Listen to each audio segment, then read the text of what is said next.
அதிகாரத்தை குவித்துக் கொள்கிறார்கள் டெல்லியில். அதிகாரத்தை கோரி போரிடுகிறது தமிழ்நாடு. எனவே இருவருக்குமான போர் இந்த போர்.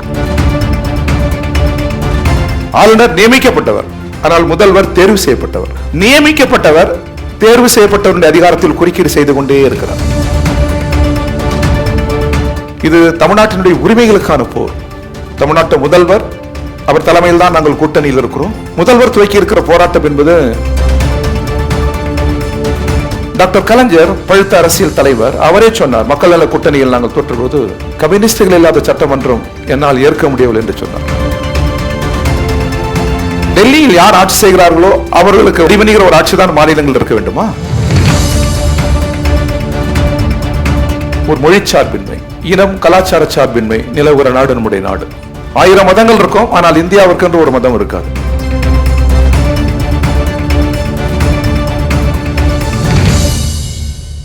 இந்திய கம்யூனிஸ்ட் கட்சியின் மாநில செயலாளர் திரு வீரபாண்டியன் அவர்களை அழைக்கின்றோம்.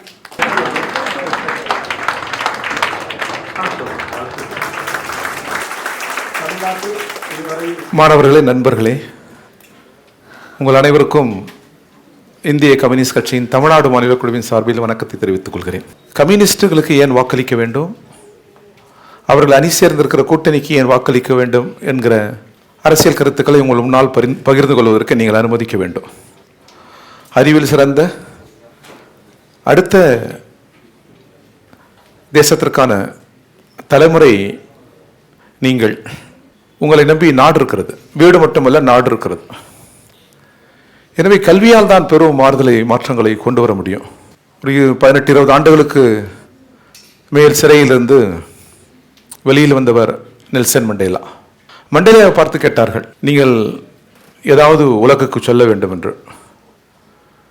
நீங்கள் 18-20 ஆண்டுகள் இந்த சிறையில் வாடினீர்கள், உங்கள் நினைவாக இந்த சிறைச்சாலை ஏதாவது 4 வார்த்தைகளை பதிக்க விரும்புகிறோம், ஏதாவது சொல்லுங்கள் என்று சொன்ன பொழுது அந்த மனிதர் சொன்னார், எஜுகேஷன்.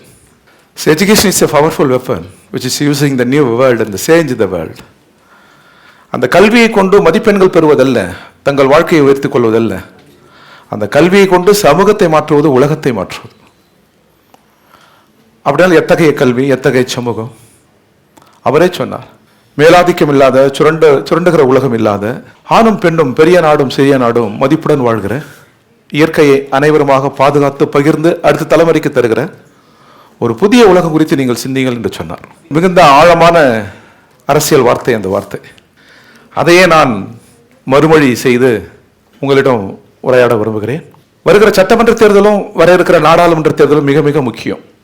உலகத்தில் வேற எந்த நாட்டிலும் இல்லாத ஒரு நாடாளுமன்ற ஜனநாயகத்தை நாம் பெற்றிருக்கிறோம். இவ்வளவு கோடி மக்கள் வாக்களிக்கிற நாடு உலகில் இல்லை. இவ்வளவு அரசியல் கட்சிகள் இயங்குகிற நாடு உலகத்தில் இல்லை. தேர்தல் முடிவுகளை இவ்வளவு அமைதியாக ஏற்கிற நாடு உலகத்தில் இல்லை. இவையெல்லாம் நமக்குரிய பெரும் பெருமை.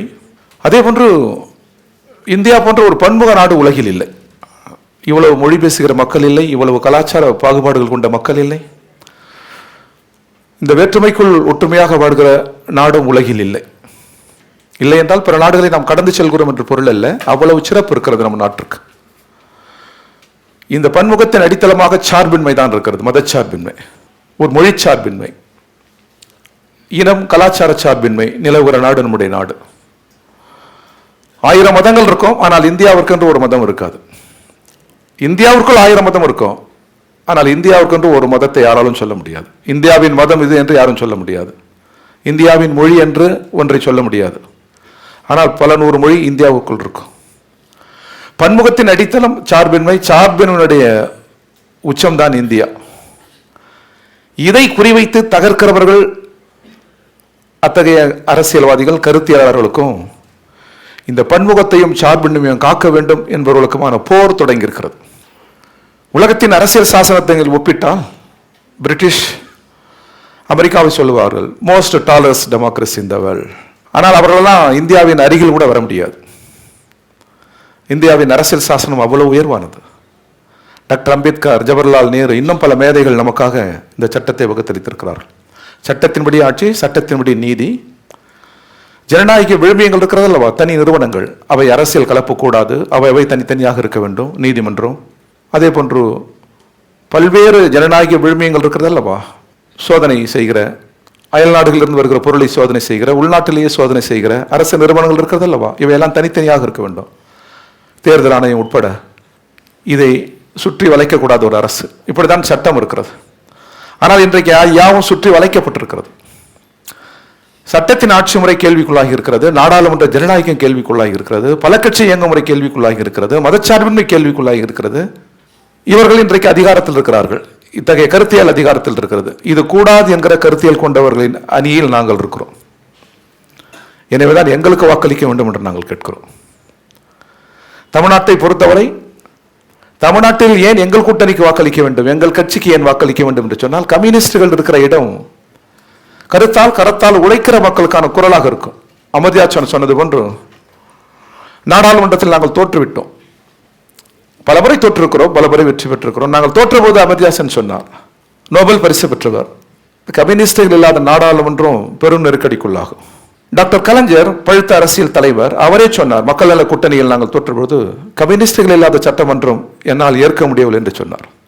கம்யூனிஸ்டுகள் சட்டமன்றத்தில் நாடாளுமன்றத்தில் இடம்பெறுவது என்பது அடித்தட்டில் இருக்கிறவர்கள், ஏழைகள், எளியவர்கள், இவர்களின் குரல் அங்கே கேட்கும், சமரசம் இல்லாமல் கேட்கும். அதற்காவது அவர்கள் சட்டமன்ற நாடாளுமன்ற எண்ணிக்கையில் இருக்க வேண்டும் என்று அந்த மேதைகள் முன்மொழிந்தார்கள். ஆனால் இப்பொழுது நடைபெற இருக்கிற தேர்தல் முற்றிலும் வேறுபட்ட தேர்தல். இது தமிழ்நாட்டினுடைய உரிமைகளுக்கான போர். தமிழ்நாட்டு முதல்வர், அவர் தலைமையில் தான் நாங்கள் கூட்டணியில் இருக்கிறோம்.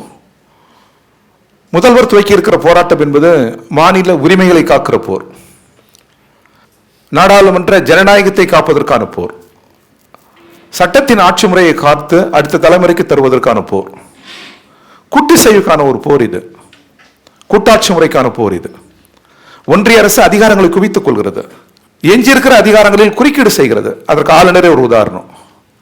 ஆளுநர் நியமன வடிவம், தேர்வு வடிவம் அல்ல. ஜனநாயகத்தில் மக்களால் வாக்களிக்கப்பட்டு தேர்வு செய்யப்படுவதுதான் ஜனநாயகத்தின் உச்சம், நியமனம் அல்ல.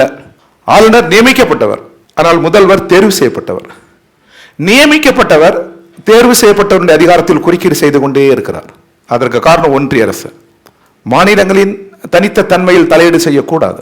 சட்டமன்றத்துக்கு இறையாண்மை இருக்கிறது, அது சட்டம் இயற்றுகிற அதிகாரம் படைத்தது. அதை கிடப்பில் போடுகிறார் ஆளுநர். கும்பகோணத்தில் ஒரு பல்கலைக்கழகம் உருவாக்க வேண்டும் என்பது என்ன சட்ட சிக்கல், என்ன அரசியல் சிக்கல்? ஏன் ஆளுநர் கிடப்பில் போடுகிறார்? வேறுபட்ட ஒரு பிரதமரே சொல்வது, உங்களுக்கு நிதி கிடைக்கவில்லை, காரணம் ஒன்றிய அரசோடு நீங்கள் ஒத்து போகவில்லை. ஒன்றிய அரசோடு நீங்கள் ஒத்து போயிருந்தால் உங்களுக்கு நிதி கிடைத்திருக்கும் என்று பிரதமர் சொல்கிறார். அப்படியானால் டெல்லியில் யார் ஆட்சி செய்கிறார்களோ அவர்களுக்கு அடிபணிகிற ஒரு ஆட்சி தான் மாநிலங்கள் இருக்க வேண்டுமா?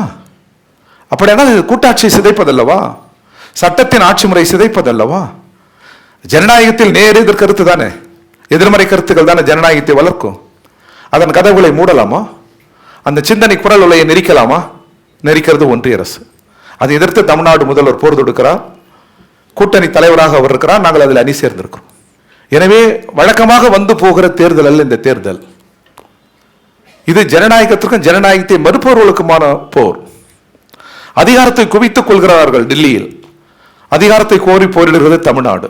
எனவே இருவருக்குமான போர் இந்த போர். நமது இயற்கை வளங்கள் அடுத்தடுத்த தலைமுறைக்கானது. இதுவரை நாடு விடுதலை பெற்று இதுவரை இல்லாத அளவு ஒன்றிய அரசு கடல், மலைகள், காடுகள், செல்வ வளங்களை எல்லாம் நாடு கடந்த நிறுவனங்களுக்கு குத்தகைக்கு விட்டுவிட்டது. 100 ஆண்டுக்கு 100 ஆண்டு குத்தகை என்றால் இயற்கையை ஒட்டுமொத்தமாக ஒரு சுரண்டி கொள்ளையடித்து சென்று விடுவார்கள். அப்படியானால் இயற்கை அடுத்த தலைமுறைக்கு அல்லவா? சாட்டின், உங்களுக்கு அனைக்கும் தெரிஞ்சிருக்கும், யுனெஸ்கோவின் சாட்டின் பிரகடனம் என்று நீங்கள் பார்த்திருக்க கூடும். அந்த சாட்டின் பிரகடனம் எதை சொல்கிறது? இயற்கையை சூறையாடக்கூடாது. அமெரிக்காவில் பிளாக் ஹில் என்கிற பகுதியில் தங்கம் கண்டுபிடிக்கப்பட்டது. அந்த தங்கத்தின் மீதான போர் தொடுக்கப்பட்டது. அந்த மலையில் இருந்தவர்கள் செவ்விந்தியர்கள். அவர்களுக்கு தங்கம் என்றால் என்னவென்று தெரியாது. ஆனால் தங்கத்தை உணர்ந்த பிரிட்டிஷ், அமெரிக்கா அவர்கள் மீது போர் தொடுத்தது. போர் தொடுக்கிற போது அந்த சாட்டின், செவ்விந்தியர்களின் தலைவன் சாட்டின் சொன்னான், கல்லூரிக்கு சென்றதில்லை, பல்கலைக்கழகத்துக்கு சென்றதில்லை, ஆனால் அந்த மனிதன் பேசிய பேச்சுதான் சாட்டின் பிரகடனம். தோ இந்த மலை, நீங்கள் ஏன் எங்கள் மீது போர் தொடுக்கிறீர்கள் என்று தெரியவில்லை. செவ்விந்திய தலைவர் சொல்கிறார், எங்களுக்கு இந்த மலை தேவை, எனது மூதாதையர் இங்கேதான் உறங்குகிறார்கள். இதோ இந்த புள்ளினம், இதோ இந்த பட்டாம்பூச்சி, இதோ இந்த மலர்கள், இதோ இந்த தண்ணீர், இவற்றோடு நாங்கள் வாழ்கிறோம். இதான் எங்களுக்கு தேவை. ஆனால் நீங்கள் மலைக்கு அடியில் இருக்கிற தங்கத்தை தேடுகிறீர்கள், அதற்காக எங்களை விரட்டுகிறீர்கள்.